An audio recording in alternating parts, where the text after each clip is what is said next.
Hi hello ಎಲ್ಲರಿಗೂ ನಮಸ್ಕಾರ. ಗಾಡಿ ಎಲ್ಲ ರೆಡಿ ಆಗಿದೆ, ಫುಲ್ ಸೆಟಪ್ ರೆಡಿ ಮಾಡಿಕೊಂಡು ಇವಾಗ ಎಲ್ಲಿಗೆ ಹೋಗ್ತಾ ಇದ್ದೀವಿ ಅಂತ ಕೇಳಿದ್ರೆ, ನನಗೆ ಇರೋ ಜಾಗ ಹುಣಸ್ಮಾರ್ನಹಳ್ಳಿ ಅನ್ನೋ ಜಾಗ ನೋಡಿ. ಸೈಡಿಗೆ ಒಂದು ಗೌರ್ಮೆಂಟ್ ಸ್ಕೂಲೆಲ್ಲ ಇದೆ. ಹುಣಸ್ಮಾರ್ನಹಳ್ಳಿ ಎಲ್ಲಿ ಅಂತ ಕೇಳಿದ್ರೆ, ಯಲಹಂಕ ಆದಮೇಲೆ ಹುಣಸ್ಮಾರ್ನಹಳ್ಳಿಯಿಂದ ಒಂದು 11 ಕಿಲೋಮೀಟ್ರ್ ಹೋದರೆ ನಮಗೆ ಕೆಂಪೇಗೌಡ ಇಂಟರ್ನ್ಯಾಷನಲ್ ಏರ್ಪೋರ್ಟಿಗೆ ಹೋಗ್ಬೋದು. ಸೊ ಏರ್ಪೋರ್ಟ್ನ ಹತ್ತಿರ ಇರ್ತಕ್ಕಂಥ ಒಂದು ಊರು. ಸೊ ಇಲ್ಲೇ ನಾನಿರೋದು. ಸೊ ಇಲ್ಲಿಂದ ಒಂದು ಕಡೆ ಕೆಲಸಕ್ಕೆ ಹೋಗ್ತಾ ಇದ್ದೀನಿ. ಎಲ್ಲಿ? ಸಾದಹಳ್ಳಿ ಗೇಟ್ ಅನ್ನುವ, ಸಾದಹಳ್ಳಿ ಗೇಟ್ ಅಲ್ಲ, ಸಾದಹಳ್ಳಿ ಒಳಗಡೆಗೆ. ನಾನು ಬೇಸಿಕಲಿ CCTV ಟೆಕ್ನಿಷಿಯನ್. ಸೊ ಅಲ್ಲೊಂದು ಸ್ವಲ್ಪ ಕೆಲಸ ಇದೆ, ಅಲ್ಲಿಗೆ ಹೋಗ್ತಾ ಇದ್ದೀನಿ. ಸೊ ಹೋಗೋ ದಾರಿಲಿ ಹೀಗೆ ವೀಡಿಯೋ ಶೂಟ್ ಮಾಡಿ ಅದ್ರ ಬಗ್ಗೆ ಹೀಗೆ ಹೇಳ್ತಾ ಹೋಗೋಣ. ಬ್ಯಾಂಗ್ಳೂರಿನ ಬೇರೆ ಬೇರೆ ಕಡೆಗಳು, ಬ್ಯಾಂಗ್ಳೂರು ಅಂದ ತಕ್ಷಣ ನಾವು ಫುಲ್ ಮಾಲ್ಗಳು, ರಿಚ್ನೆಸ್ ಮಾತ್ರ ನೋಡಿರ್ತೀರ, ಜಾಸ್ತಿ ವೀಡಿಯೋಗಳೆಲ್ಲ ಬರೋದಲ್ಲ ಹಂಗೆ. ಬಟ್ ಬ್ಯಾಂಗ್ಳೂರು ನೀವು ಹೊರಗಡೆ ಬಂದಂಗೆ, ಅಂದರೆ ಔಟ್ಸ್ಕರ್ಟ್ಸ್ ಆಫ್ ಬ್ಯಾಂಗ್ಳೂರು ಹೇಗಿದೆ ಅಂತಾನು ತೋರ್ಸೋಣ ಅಂದುಕೊಂಡು ನಾನೀಗ ವೀಡಿಯೋ ಮಾಡ್ತಾಯಿದ್ದೀನಿ. ಸೊ ಹುಣಸ್ಮಾರ್ನಹಳ್ಳಿ ಆದಮೇಲಿರೋ ಈ ಜಾಗ ಬೆಟ್ಟಲ್ಸೂರು ಅಂತ ಹೇಳ್ತಾರೆ. ಇಲ್ಲೂ ಏನಂತೀರ, ಬಿಲ್ಡಿಂಗ್ಗಳು, ಅಪಾರ್ಟ್ಮೆಂಟ್ಗಳೆಲ್ಲ ತುಂಬ ಜಾಸ್ತಿ ಬರ್ತಾ ಇದ್ದಾವೆ. ಯಾಕಂದರೆ ಏರ್ಪೋರ್ಟ್ ಹತ್ತಿರ ಅಲ್ವಾ, ತುಂಬಾ ಡೆವಲಪ್ಮೆಂಟ್ ಆಗ್ತಾಯಿದೆ. ತುಂಬಾ ಅಂತಲ್ಲ, ಫಾಸ್ಟಾಗಿ ಡೆವಲಪ್ ಆಗ್ತಾಯಿದೆ ಅಂತ ಹೇಳಿದ್ರೆ ತಪ್ಪು ಆಗಲ್ಲ. ನೀವು ರೈಟ್ ಸೈಡಿಗೆ ಏನು ಹೈವೇ ನೋಡ್ತಾ ಇದ್ದೀರಾ, ಆ ಹೈವೇ ಬ್ಯಾಂಗ್ಳೂರು ಹೈದರಾಬಾದ್ ಹೈವೇ. ಸೀದಾ ಹೋದರೆ ನಿಮಗೆ ಹೈದರಾಬಾದ್ ಹೋಗ್ಬೋದು. ಅದಲ್ಲದೆ ನೀವು ಇದೇ ರಸ್ತೆಯಲ್ಲಿ ಮುಂದೆ ಹೋದರೆ, ಅಂದರೆ ಹೈವೇಲಿ ಮುಂದೆ ಹೋದರೆ ನಿಮಗೆ ಏರ್ಪೋರ್ಟಿಗೆ ಹೋಗ್ಲಿಕ್ಕೆ ಡೈವರ್ಷನ್ನು ಸಿಗುತ್ತೆ. ಸೊ ಇದು ಏರ್ಪೋರ್ಟ್ ರೋಡ್ ಅಂತಲೂ ಹೇಳ್ತಾರೆ. ಇಲ್ಲಿಂದ ಲೆಫ್ಟಿಗೆ ಒಂದು ಡೈವರ್ಷನ್ ಇದೆ. ಇಲ್ಲೊಂದು ಫೇಮಸ್ ಜಾಗ ಇದೆ, ಯಾವುದು ಗೊತ್ತಾ? Sir M Visvesvaraya institute of technology. ದೊಡ್ಡೊಂದು ಇನ್ಸ್ಟಿಟ್ಯೂಟ್. ತುಂಬ ಜನ ಮಕ್ಕಳು ಅಲ್ಲಿ ಓದ್ತಾ ಇದ್ದಾರೆ. ಇಂಜಿನಿಯರಿಂಗ್ ಇದೆ, ಆಮೇಲೆ ಡೆಂಟಲ್ ಕೋರ್ಸ್ ಇದ್ದಾವೆ. ನಾವು ಮುಂದೆ ಹೋಗ್ತಾ ಇದ್ದಂತೆ ನಮಗೆ ವಿದ್ಯಾನಗರ ಕ್ರಾಸ್ ಅನ್ನೋ ಬೇರೆ ಒಂದು ಊರು ಸಿಗುತ್ತೆ. ಅಂದರೆ ಹುಣಸ್ಮಾರ್ನಹಳ್ಳಿ ಆದಮೇಲೆ ಇವಾಗ ಹೇಳಿದ್ನಲ್ಲ ಬೆಟ್ಟಲ್ಸೂರು. ಇವಾಗ ಇದೇನು ನೋಡ್ತಾ ಇದ್ದೀರಾ, ಇದೆಲ್ಲ ಬೆಟ್ಟಲ್ಸೂರು. ಬಟ್ ಇದ್ರ ಊರು ಒಳಗಡೆಗೆ ಹೋಗ್ಬೋದು, ಬೆಟ್ಟಲ್ಸೂರು. ಸೊ ಬೆಟ್ಟಲ್ಸೂರು ಆದಮೇಲೆ ನಮಗೆ ಸಿಗೋ ಜಾಗ ವಿದ್ಯಾನಗರ ಕ್ರಾಸ್. ವಿದ್ಯಾನಗರ ಕ್ರಾಸಲ್ಲಿ ಏನಿದೆ? ಏನೂ ಇಲ್ಲ, ಇಷ್ಟೇ. ಈ ರೀತಿ ಸುಮಾರು ಅಂಗಡಿಗಳು, ಎಲ್ಲೋದ್ರೂ ಆಲ್ಮೋಸ್ಟ್ ಎಲ್ಲ ಸಿಮಿಲರ್ ಆಗೇ ಇರುತ್ತಲ್ಲ, ಡಿಫ್ರೆಂಟ್ ಆಗೇನೋ ಇದೆ ಅಂತ ಹೇಳಲಿಕ್ಕಿಲ್ಲ. ನೋಡಿ ಸೈಡಿಗೆ ಏರ್ಪೋರ್ಟಿಗೆ ಹೋಗೋ ಮೆಟ್ರೋ ಕೆಲಸ ನಡೀತಾ ಇದೆ. ಮೇಲ್ಗಡೆ ಪಿಲ್ಲರೆಲ್ಲ ಆಗಿ ಟ್ರ್ಯಾಕ್ ಹಾಕ್ಲಿಕ್ಕಿರೋ ಪ್ಲ್ಯಾಟ್ಫಾರ್ಮ್ ಎಲ್ಲ ಹಾಕಿದ್ದಾರೆ ನೋಡಿ ಆಲ್ರೆಡಿ. ತುಂಬ ಕಡೆ ಮಧ್ಯ ಈ ರೀತಿ ಕಂಪ್ಲೀಟ್ ಮಾಡಿದ್ದಾರೆ. ಇನ್ನೂ ತುಂಬ ಕಡೆ ಕಂಪ್ಲೀಟ್ ಆಗಲಿಕ್ಕಿದೆ. 2027-26 ಆವಾಗೇನೋ ಇದು ಕಂಪ್ಲೀಟ್ ಆಗೋದು ಅಂತ ಓದಿದ ಹಾಗೆ ನನ್ನ ನೆನಪು. ಹೌದು, ಒಂದು ವಿಷಯ ಹೇಳೋದು ಮರ್ತ್ಬಿಟ್ಟೆ. ವಿದ್ಯಾನಗರ ಕ್ರಾಸಿಗೆ ಒಂದು ಸ್ಪೆಷಾಲಿಟಿ ಇದೆ. ಏನು ಗೊತ್ತಾ? ಇಲ್ಲಿ ನೋಡಿ ಸುಮಾರು ಲಾರಿಗಳು ಈ ಬ್ರಿಡ್ಜ್ಗಳು ನಿಂತ್ಕೊಂಡಿದೆ ನೋಡಿದ್ರೆ, ಇದು ಫ್ಲೈಓವರ್ ಕೆಳಗಡೆ. ಒಂದು ಟೈಮಲ್ಲಿ ಇಲ್ಲಿ ಪಕ್ಕದಲ್ಲಿ ಲೆಫ್ಟಿಗೆ ನೀವೇನು ನೋಡ್ತೀರಾ, ಅಲ್ಲಿ ಹಿಂಬದಿಗೆ ಒಂದು ಬೆಟ್ಟ ಕಾಣಿಸ್ತಾ ಇದೆ, ಒಂದು ದೊಡ್ಡ ಬಂಡೆ. ಅಲ್ಲೊಂದು ಕ್ವಾರಿ ನಡೀತಾ ಇತ್ತು. ಸೊ ಆ ಟೈಮಲ್ಲಿ ದೊಡ್ಡ ಬಂಡೆ ಬಿಸ್ನೆಸ್. ಇವಾಗಲೂ ನೋಡಿ ಅಲ್ಲೆಲ್ಲ ಲಾರಿಲೆಲ್ಲ ಕಲ್ಲುಗಳು ತುಂಬಿ ಇಟ್ಟಿದ್ದಾರೆ. ಬಟ್ ಇವಾಗ ಹೇಳಿದ ಆ ಕ್ವಾರಿಯಿಂದ ಆಗಿರಲಿಕ್ಕಿಲ್ಲ ಮೋಸ್ಟ್ಲಿ. ಸೊ ಆ ಟೈಮಲ್ಲಿ ವಿದ್ಯಾನಗರ ಕ್ರಾಸ್ ಅನ್ನೋದು ಸ್ವಲ್ಪ ಫೇಮಸ್ ಆ ಜಾಗನೇ ಆಗಿತ್ತು. ಯಾಕಂದರೆ ತುಂಬ ಜನ ಕೆಲಸಗಾರರು ಆ ರೀತಿಯೆಲ್ಲ ಇದ್ದು, ತುಂಬ ಅಂಗಡಿಗಳು ಎಲ್ಲ ಆ ಟೈಮಲ್ಲಿ ಬಂದಿದ್ದು. ಬಟ್ ಇವಾಗ ಅಷ್ಟೊಂದು ಫ್ಲರಿಶ್ ಆಗ್ತಾಯಿಲ್ಲ, ಯಾಕಂದರೆ ಬಂಡೆ ನಿಂತೋಯ್ತು. ಅಂದರೆ ಕ್ವಾರಿ ಸ್ಟಾಪ್ ಮಾಡಿದ್ರು. ಯಾಕಂದರೆ ತುಂಬ ಜನ ಇಲ್ಲಿ ಸುತ್ತಮುತ್ತ ವಾಸವಾಗಿದ್ದಾರೆ, ಏರ್ಪೋರ್ಟಿಗೆ ಹತ್ತಿರ ಇದೆ. ಸೊ ಆ ರೀತಿ ಸುಮಾರು ಕಾರಣಗಳಿಂದ ಬಂಡೆ ಸ್ಟಾಪ್ ಆಯಿತು.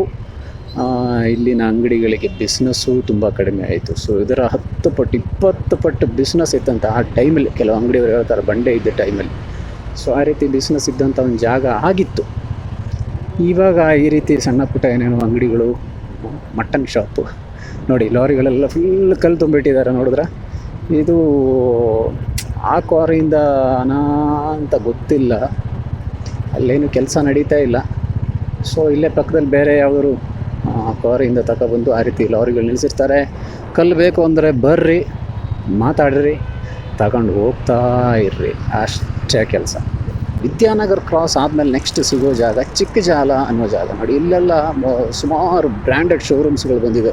ನೈಟ್ ಇದೆಲ್ಲ ನೋಡ್ಲಿಕ್ಕೆ ತುಂಬ ಚೆಂದ ಕಾಣಿಸುತ್ತೆ, ಫುಲ್ಲು ಲೈಟ್ ಅಪ್ ಮಾಡಿರ್ತಾರೆ. ಆಮೇಲೆ ತುಂಬ ಹೋಟೆಲ್ಗಳು ಇದೆಲ್ಲ ಚಿಕ್ಕಜಾಲದಲ್ಲಿ ಬಂದಿದೆ. ಆಮೇಲೆ ರೈಟ್ ಸೈಡಲ್ಲಿ ನಿಮಗೆ ಕಾಣಿಸ್ತಾ ಇದೆಯಾ ಅಂತ ಗೊತ್ತಿಲ್ಲ, ಒಂದು ನಿಮಿಷ ಹಂಪಿದೆ, ಆರಿಸ್ಕೊಬಿಡ್ತೀನಿ.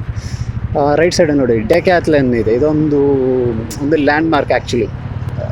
ತುಂಬ ಜನ ಬರೋರು, ಒಂದು ಇಂಟರ್ನ್ಯಾಷನಲಿ ಗೊತ್ತಿರ್ತಕ್ಕಂಥ ಒಂದು ಶೋರೂಮ್ ಅದು ಆ್ಯಕ್ಚುಲಿ ಡೆಕ್ಯಾಥ್ಲನ್. ಸೊ ಇಲ್ಲಿ ಸಾಕಷ್ಟು ಜನ ಬರ್ತಾರೆ.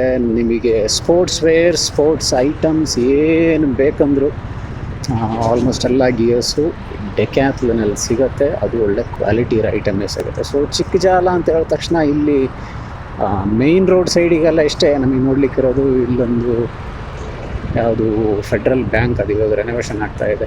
ಒಂದಿಷ್ಟು ಅದೇ ಹೇಳಿದ್ನಲ್ಲ, ಬ್ರ್ಯಾಂಡೆಡ್ ಶೋರೂಮ್ಸು, ಅಂಗಡಿಗಳು, ಸಣ್ಣ ಸಣ್ಣ ಹೋಟೆಲ್ಗಳು, ಇವೆಲ್ಲ ಅಷ್ಟೇ ನಮಗೆ ರೋಡ್ ಸೈಡಿಗೆ ನೋಡ್ಲಿಕ್ಕೆ ಸಿಗೋದು. ಇನ್ನು ಒಳಗಡೆ ಹೋದಂಗೆ ತುಂಬ ಬಿಲ್ಡಿಂಗ್ಗಳಿದ್ದಾವೆ, ಸೇಮ್ ಎಲ್ಲ ರೆಂಟಿಗೆ ಕೊಟ್ಟಿರೋ, ಅಂದರೆ 1 BHK 2 BHK PG ಆ ರೀತಿ ರೆಂಟಿಗೆ ಕೊಟ್ಟಿರೋ ಸುಮಾರು ಬಿಲ್ಡಿಂಗ್ಗಳು, ಮನೆಗಳು. ಅದು ಚಿಕ್ಕಜಾಲ ಊರು. ಚಿಕ್ಕಜಾಲ ನನ್ನ ಪ್ರಕಾರ ತುಂಬ ವರ್ಷಗಳಿಂದ ಸ್ವಲ್ಪ ಫೇಮಸ್ ಆ ಜಾಗನೇ ಆಗಿರುತ್ತೆ. ಯಾಕಂದರೆ ಅಲ್ಲೊಂದು ಕೋಟೆ ಆ ರೀತಿ ಸೆಟಪ್ ಎಲ್ಲ ಇತ್ತು, ಇವಾಗಲೂ ಇದೆ. ಅದರ ಸ್ವಲ್ಪ ಅವಶಿಷ್ಟಗಳು. ಈ ನ್ಯಾಷನಲ್ ಹೈವೇ ಯಾವಾಗ ಇಲ್ಲಿ ಬಂತು ಅದರದ್ದೆಲ್ಲ ಒಂದು ಸ್ವಲ್ಪ ಒಡೆದಾಕಿದ್ದಾರೆ, ಯಾಕಂದರೆ ರಸ್ತೆ ಅದರ ಪಕ್ಕದಿಂದನೇ ಹೋಗಿದೆ. ಬಟ್ ಇವಾಗ ನಾವು ಇಲ್ಲಿ ಹೋಗೋ ದಾರಿಯಿಂದ ಅದು ನಿಮಗೆ ಕಾಣಿಸಲ್ಲ. ಅಷ್ಟು ನೋಡುವಷ್ಟೇ ಏನು ಮೇಂಟೆನೆನ್ಸನ್ನು ಮಾಡಿ ಇಡಲಿಲ್ಲ ಬಿಡಿ. ಹಣ ಗುದ್ಬಿಡೋಣ ಹೋಗ್ಬಿಡ್ತೀನಿ ನಾನು ಹಂಗೆ. ಓಕೆ, ಇಲ್ಲೂ ನೋಡಿ ಚಿಕ್ಕಜಾಲ ಇವಾಗ ಲೆಫ್ಟ್ ಸೈಡಿಗೆ ನೋಡಿ, ವೈಡ್ ಓಪನ್ ಏರಿಯಾ ನೋಡ್ತಾ ಇದ್ದೀರಲ್ಲ, ಇದೊಂದು ಕೆರೆ ಆ್ಯಕ್ಚುಲಿ. ಇದು ಕೆರೆ ಅಂತ ಗೊತ್ತಾಗಬೇಕಂದ್ರೆ ನಿಮ್ಗೆ ಒಳ್ಳೆ ಮಳೆಗಾಲದಲ್ಲಿ ಇಲ್ಲಿ ಫುಲ್ ನೀರು ತುಂಬಿಕೊಳ್ಳುತ್ತೆ. ಈ ಸೈಡಿಗೆಲ್ಲ ಬಿಲ್ಡಿಂಗ್ ಕಟ್ಟಿದ್ದಾರೆ, ಒಂದು ಸ್ವಲ್ಪ ಕೆತ್ತಿ ಆ ಕಡೆ ತಗೊಂಡು ಕಟ್ಟಿದ್ದಾರೆ ಇರಬೇಕು. ಇದು ಆ ಕಡೆ ಈ ಕಡೆ ಎಲ್ಲ ಕೆರೆ. ಆ್ಯಕ್ಚುಲಿ ಕೆರೆ ಮಧ್ಯದಿಂದ ಈ ನ್ಯಾಷನಲ್ ಹೈವೇ ಹೋಗಿರೋದು. ಆ ಕಡೆ ನೋಡಿ, ಇಲ್ಲೂ ಒಂದು ದೊಡ್ಡ ಬಿಲ್ಡಿಂಗ್ ಇದೆ, full branded showrooms. Van Heusen, US Polo, ಅದು ಯುನೈಟೆಡ್ ಕಲರ್ಸ್, ಬೆನಿಟನ್, ಆ ರೀತಿ ತುಂಬ ಬ್ರ್ಯಾಂಡೆಡ್ ಶೋರೂಮ್ಸ್ ಚಿಕ್ಕಜಾಲದಲ್ಲಿ. All of a sudden maybe ಒಂದು 4 years ಬ್ಯಾಕ್ ಬಂದಿದ್ದು ಅನ್ಕೋತೀನಿ. ಫುಲ್ ಬ್ರ್ಯಾಂಡೆಡ್ ಶೋರೂಮ್ಗಳು ಬಂದುಬಿಡ್ತು. ಯಾಕೆ ಅಂತ ಗೊತ್ತಿಲ್ಲ. ಸುತ್ತಮುತ್ತ ಇರೋರಿಗೆ ಒಳ್ಳೆ ದುಡ್ಡಿದೆ ಅಂತ ಅವ್ರ ಸರ್ವೆಯಲ್ಲಿ ಗೊತ್ತಾಗಿರ್ಬೇಕು ಮೋಸ್ಟ್ಲಿ. ಅದಕ್ಕೆ ಇಲ್ಲಿಂದ ನಾನು ಇನ್ನೊಂದು ಸಂಗತಿ ಹೇಳ್ತೀನಿ ನಿಮ್ಮ ಹತ್ರ. ಇಲ್ಲಿಂದ ನಾನು ಲೆಫ್ಟ್ ತಗೋತೀನಿ, ಮೇನ್ ರೋಡಲ್ಲಿ ಹೋಗಲ್ಲ, ಸರ್ವಿಸ್ ರೋಡಿಗೆ ಗಾಡಿ ತಗೋತೀನಿ. ಯಾಕಂದರೆ ಲೆಫ್ಟಿಗೆ ನೀವು ಒಂದು ಕಾಂಪೌಂಡ್ ನೋಡ್ತಾ ಇದ್ದೀರಾ, ಸೈಡಿಗೆ ಹಂಚೆಲ್ಲ ಹಾಕಿ ಫುಲ್ ಭಯಂಕರ ಸೇಫ್ಟಿಗೆ ಮೇಲೆ ಫುಲ್ಲು ಬೇಲಿಯೆಲ್ಲ ಹಾಕಿ ಅವ್ನು ಕಟ್ಟಿದ್ದಾರೆ. ಇದು ಯಾವ ಕಂಪನಿ ಕಾಂಪೌಂಡ್ ಅಂತ ಗೊತ್ತಿದೆ ನಿಮಗೆ? ಇದು ಬಂದುಬಿಟ್ಟು ITC ಅಂತ ಕೇಳಿದ್ದೀರಾ? ITC ಅಂದರೆ ಏನು ಹೇಳಿ, ಇಂಡಿಯನ್ ಟೊಬ್ಯಾಕೋ ಕಾರ್ಪೊರೇಷನ್ ಅಂತ. ಬಟ್ ಇವಾಗ ITC ಅಂತಾನೆ ಅದಕ್ಕೆ ಬ್ರ್ಯಾಂಡ್ ಹೆಸರು ಮಾಡಿದ್ದಾರೆ. ನೋಡಿ, ಇದು ITCಯ ಎಂಟ್ರೆನ್ಸ್.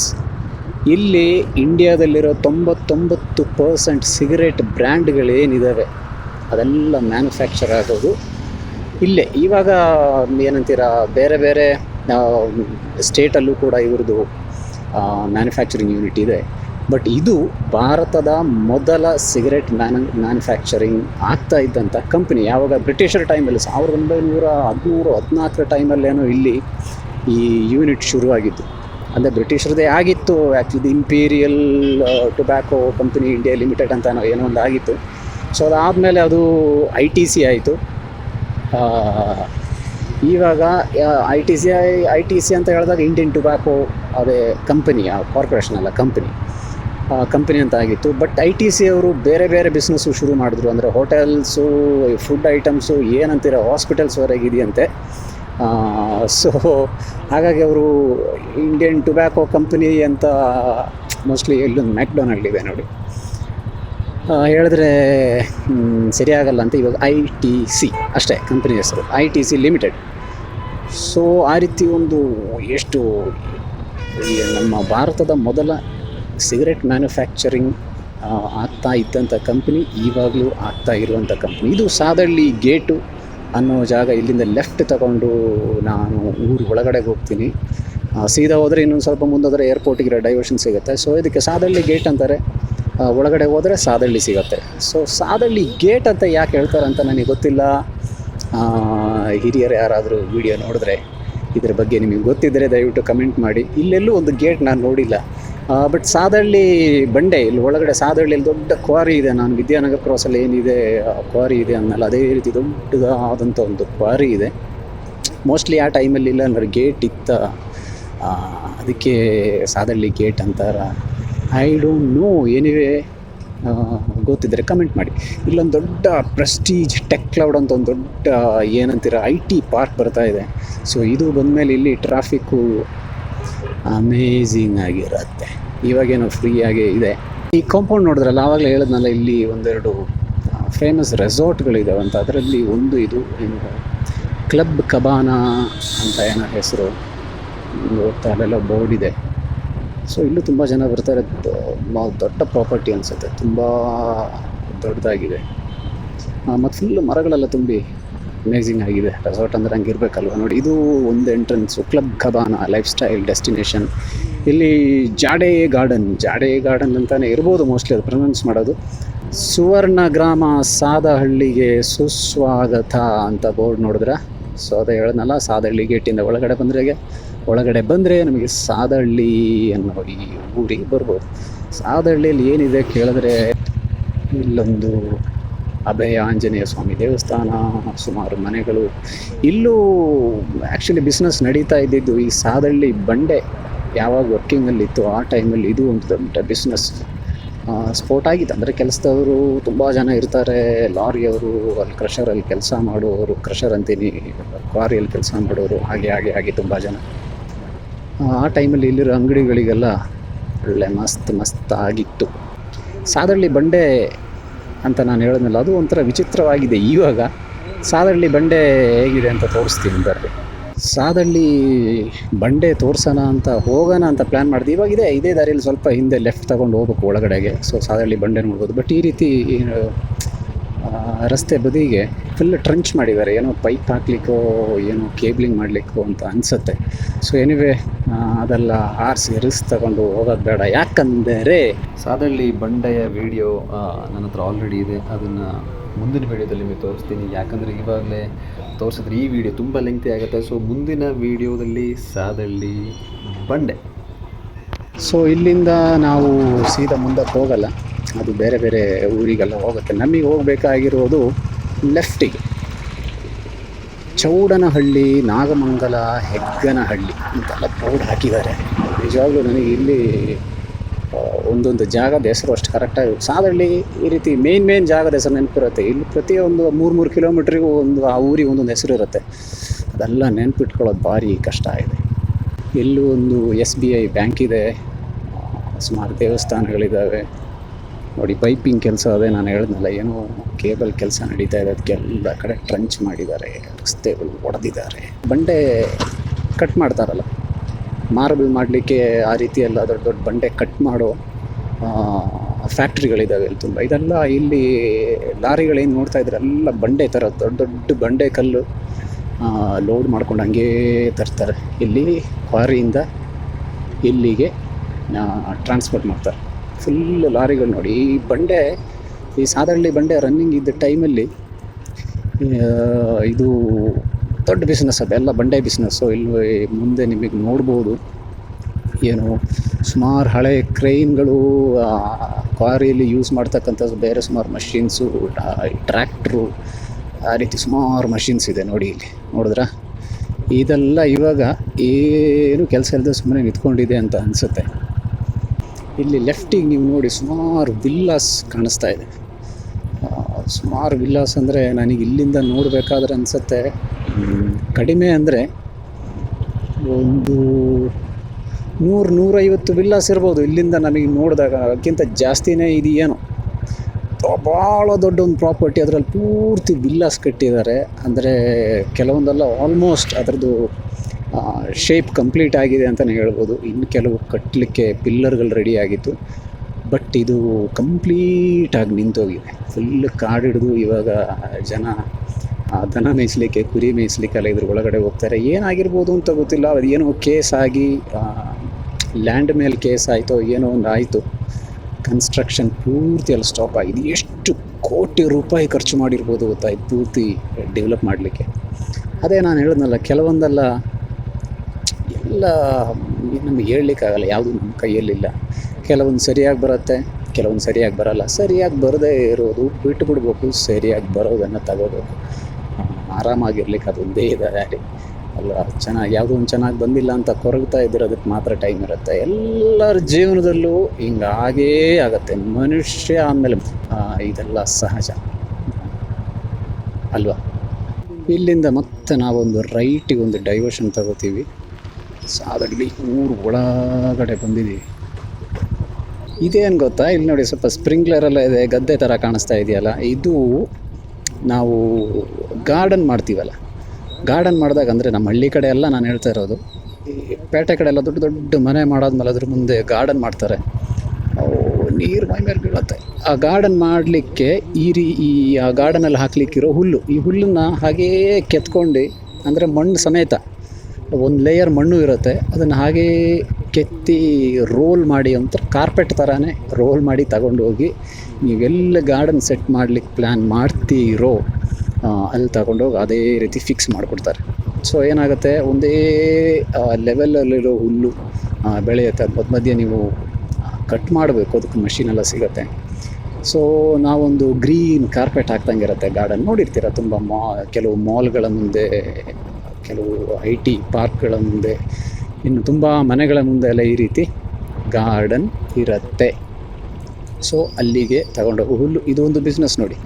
ಈ ರೀತಿ ಹುಲ್ಲನ್ನು ಬೆಳೀತಾರೆ, ಆರ್ಡ್ರ್ ಬರ್ತಾ ಇದ್ದಂಗೆ ಅದನ್ನು ಕಟ್ ಮಾಡಿ ಕೊಡ್ತಾ ಇರ್ತಾರೆ. ರೈಟ್ ಸೈಡಿಗೆ ನೀವು ನೋಡಿದ್ರೆ ಪೇರಳೆ ತೋಟ.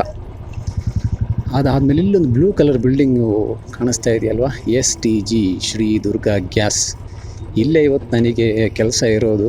ಇದರೊಳಗಡೆ ಏನಿದೆ ಅಂತ ನಾನು ತೋರಿಸ್ತೀನಿ. ಒಂದು ಸರಿ ಅವ್ರ ಹತ್ರ ಪರ್ಮಿಷನ್ ಕೇಳ್ತೀನಿ, ಇಲ್ಲಿ ವಿಡಿಯೋ ತೆಗಿಬೋದಾ, ತೋರಿಸ್ಬೋದಾ ಅಂತ. ಏನಿದೆ ಇದ್ರ ಒಳಗಡೆ ಏನಿದೆ ಅಂತ ತೋರಿಸ್ತೀನಿ ಬರ್ರಿ, ವೀಡಿಯೋ ಮಾಡಲಿಕ್ಕೆ ಪರ್ಮಿಷನ್ ತಗೋಬೇಕು ಅಂತೆಲ್ಲ ಹೇಳಿ ಒಳಗಡೆ ಹೋದೆ. ನಾನು ನನ್ನ ಕೆಲಸ ಮುಗಿಸಿ ಹೊರಗಡೆ ಬರಬೇಕಾದ್ರೆ ಕತ್ಲಾಗೋಯ್ತು ಗಾಯ್ಸ್, ಕತ್ಲಾಗೋಯ್ತು.